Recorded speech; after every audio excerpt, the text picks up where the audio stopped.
Hola, c'est Bambi pour France-Guyane.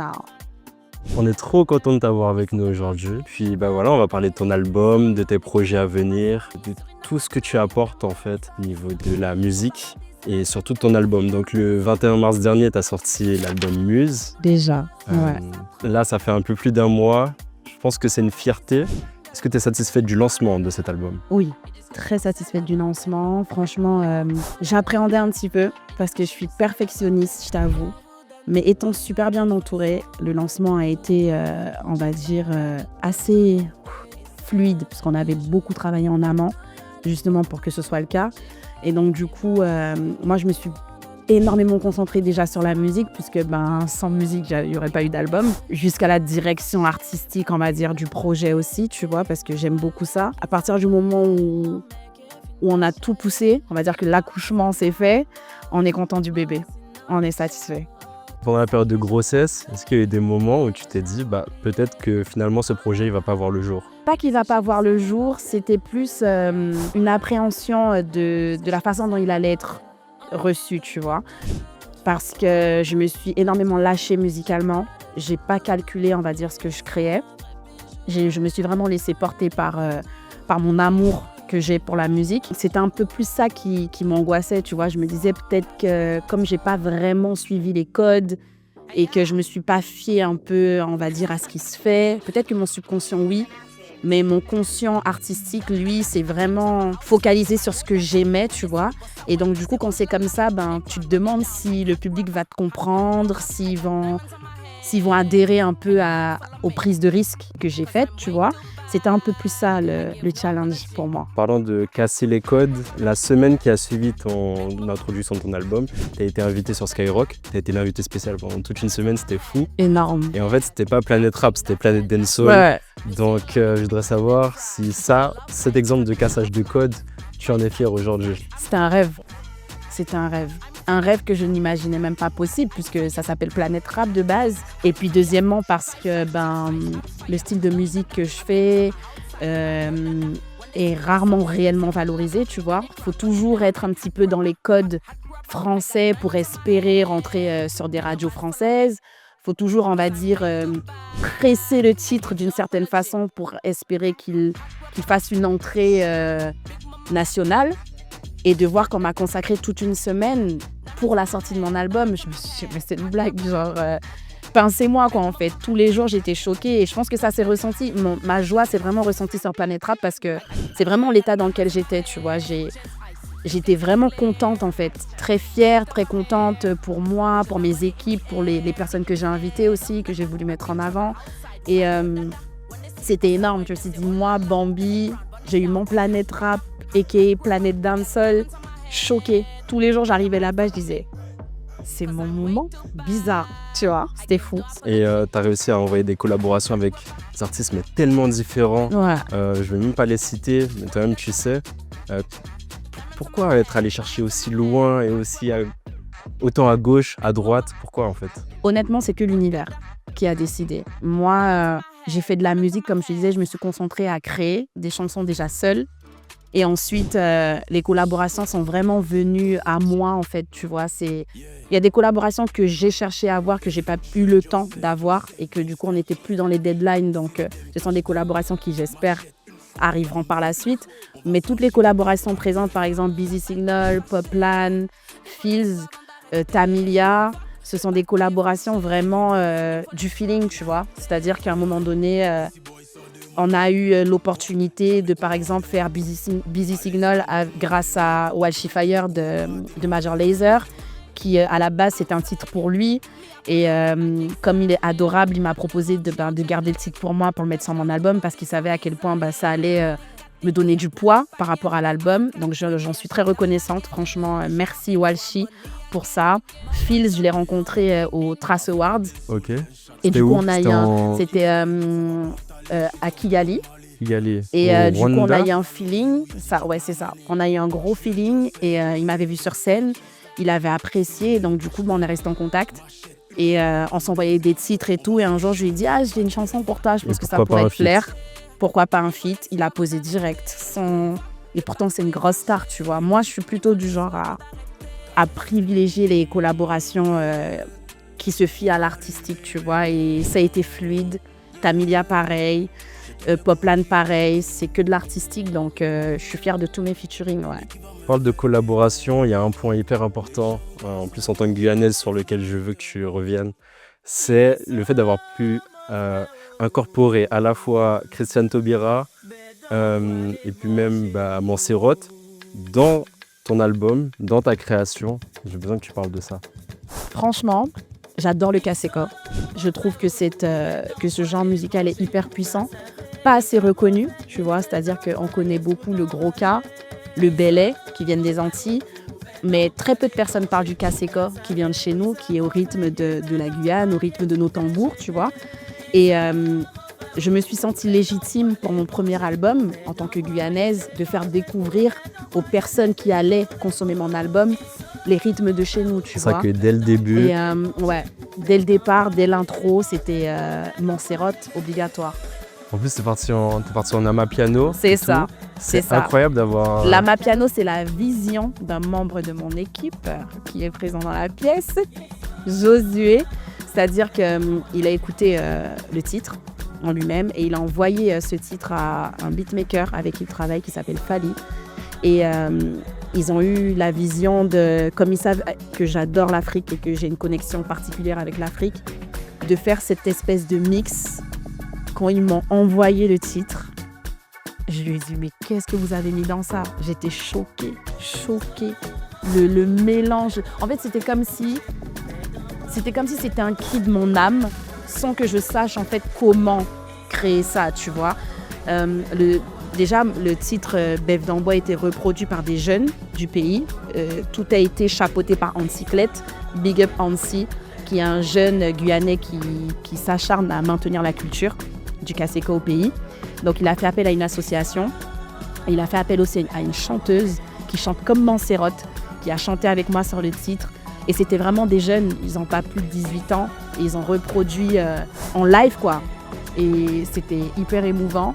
Et donc, du coup, quand j'ai envoyé le titre à Josué, lui, il a eu la vision directe et il a mixé ça en mode amapiano avec Fali et c'était énorme. Ouais, il y a le son de Guyane aussi. En fait, dans tout ton album, on a l'impression que tu as cherché à montrer les diverses facettes de ton département. C'est ça, de ma personnalité surtout, puisque je pense que du fait que les premiers succès que j'ai eus aient été internationaux, indépendamment de ma volonté, déconnectée de chez moi, alors que c'était pas du tout le but, tu vois. Le but, c'était juste de rendre fière la Guyane. Et en fait, de par le fait que tout de suite, ça a eu un impact international, on a été tout de suite appelés partout dans le monde.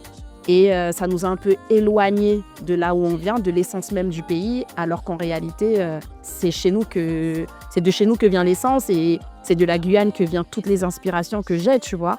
Donc, j'ai voulu pour mon album prendre le temps de dédicacer, on va dire, une partie de mon art à la Guyane, en fait, parce que c'est vraiment de là que vient mon inspiration, mon essence, voilà, les rythmes qui m'ont bercé. Et j'ai voulu faire honneur à la Guyane pour ça.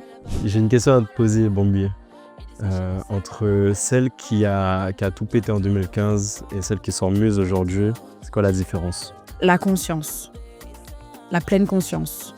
Ça veut dire qu'en 2015, ça m'est tombé dessus, on va dire, positivement, évidemment, puisque c'était fort. Et plein de rebondissements, plein de changements dans ma vie, passer de l'ombre à la lumière d'un coup, tu vois. En 2025, je suis moi-même en pleine conscience, c'est-à-dire que j'ai construit pierre par pierre Muse.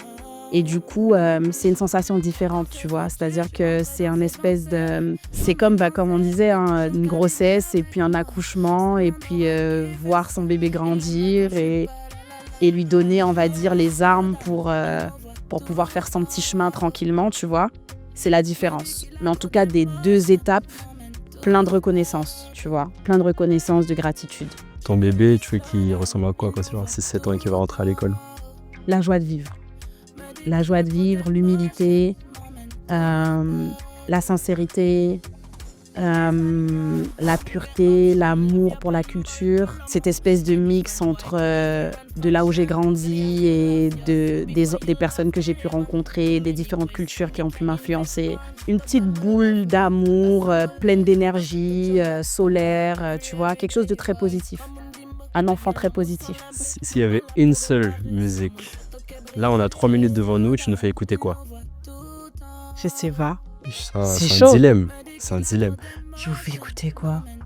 Guyane. Guyane, Ouais, direct. Guyane. C'est le premier que t'as voulu, que t'as clippé, il me semble. Ouais, Ah non, c'est ça. il y en a Mhm. eu d'autres avant Don Dada, je sais plus si t'as clippé Guyane, avant. c'est Don Dada, c'est juste après Guyane. Mais Ouais, Guyane, c'est un peu celui qui annonce exactement.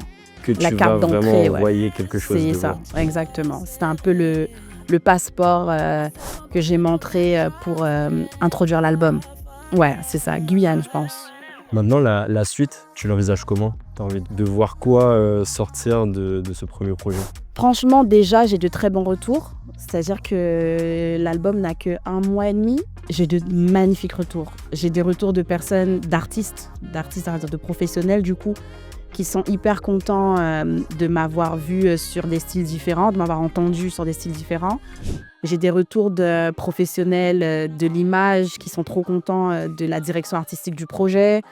J'ai des retours de personnes qui m'écoutent depuis longtemps, qui sont hyper émues de découvrir une Bambi, voilà, une Bambi sur toutes ses palettes, tu vois, sous toutes ses palettes. J'ai déjà des retours de fou en fait. Moi déjà là, ça me suffit, tu vois. J'ai que de l'amour autour de ce projet. Ça en a surpris plus d'un et c'est ce que je voulais un peu.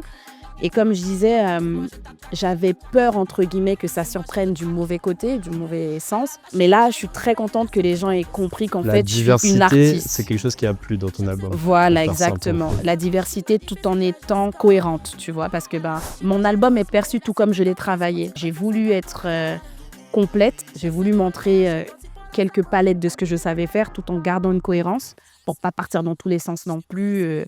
Et que ça te donne pas mal à la tête. Et tous les retours que j'ai sont hyper positifs. Les gens sont contents, c'est un album qui les accompagne. Il y en a qui me disent, ils m'accompagnent du matin au soir. Quand je vais pas bien, je l'écoute. Quand je vais bien, je l'écoute. Pour aller au sport, pour aller au travail, sur la route. C'est tout ce que je voulais en fait. Ça me fait super plaisir, ouais. Je suis contente. En dehors de la musique, tu es quelqu'un qui cherche vraiment à mettre en avant le patrimoine, la culture de la Guyane.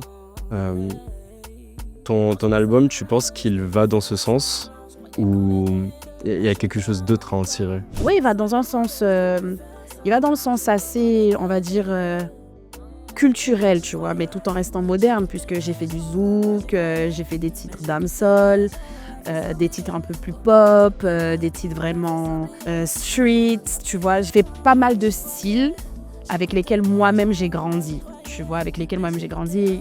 Je savais en soi que les personnes qui étaient quand même issues et qui de la Guyane ou qui avaient la même sensibilité artistique que moi auraient compris le déroulé de mon album, tu vois.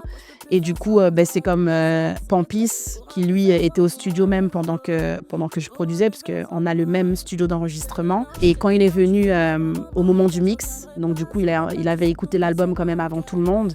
Et il m'a dit, franchement, Bambi, lui-même, il a ressenti, il a dit, t'es vraiment guyanaise, tu vois. Parce que on sent que j'ai des influences dancehall pur. On sent que j'ai grandi aussi avec du bon zouk. On sent que j'ai grandi avec du Kaseka. Et il était trop content, avant même que l'album sorte, d'écouter tout ce que j'avais proposé. Et il était trop fier aussi de la prise de risque que j'avais faite. Il m'a dit que lui-même, ça lui donne du courage pour pouvoir plus s'ouvrir et être un peu moins fermé, tu vois. Qu'est-ce que tu veux pour plus tard? Si tu avais une baguette magique, tu ferais quoi avec? Dans la musique ou en général? Dans ta vie? Dans ma vie? Oui. Franchement... Ou dans la vie des autres? J'aimerais que les gens aient beaucoup plus confiance en eux et qu'ils développent leur potentiel, tu vois, qu'ils se rendent compte que leur plus grand frein, c'est eux-mêmes et qu'en réalité, il n'y a aucune barrière pour rien du tout, en fait. C'est-à-dire que tu peux être qui tu veux, faire ce que tu veux et que la première des choses à faire, c'est entreprendre. En gros, ce que je leur dirais, c'est de ne pas avoir peur d'eux-mêmes parce qu'en réalité, notre premier ennemi, c'est nous-mêmes. On pense toujours que c'est trop ou pas assez, alors qu'en réalité, il faut faire pour en attendre un résultat. Il ne faut surtout pas se limiter. C'est quelque chose que tu as découvert aussi dans ton processus de Exactement. Au fil du temps, je me suis rendu compte que souvent, mon propre ennemi, c'était moi, tu vois. Et du coup, j'ai fait taire toutes les voix négatives que je pouvais avoir avec moi-même pour pouvoir aller au bout de ce que j'avais dans la tête. Et c'est ce que j'aurais aimé faire pour les autres, tu vois. C'est ce que j'essaie de faire avec mon entourage aussi, les pousser à être la meilleure version d'eux-mêmes, à ne pas regarder pour les autres, mais à regarder pour eux, tu vois. Aller au bout. C'est-à-dire que tu veux être médecin, vas-y, il n'y a pas d'âge pour le devenir. Tout ce que tu as envie de faire, faut le faire en fait. Faut jamais se dire j'en fais trop déjà, puisqu'on a le droit de faire plusieurs choses. Le cerveau, il est capable de gérer plusieurs choses. En gros, ouais, j'aimerais avec ma baguette magique donner aux gens le courage d'aller au bout et de ne pas se limiter. Pour conclure, le mot de la fin, si tu as envie de dire un truc au dernier, des remerciements. Mokantanzot. Voilà, one love.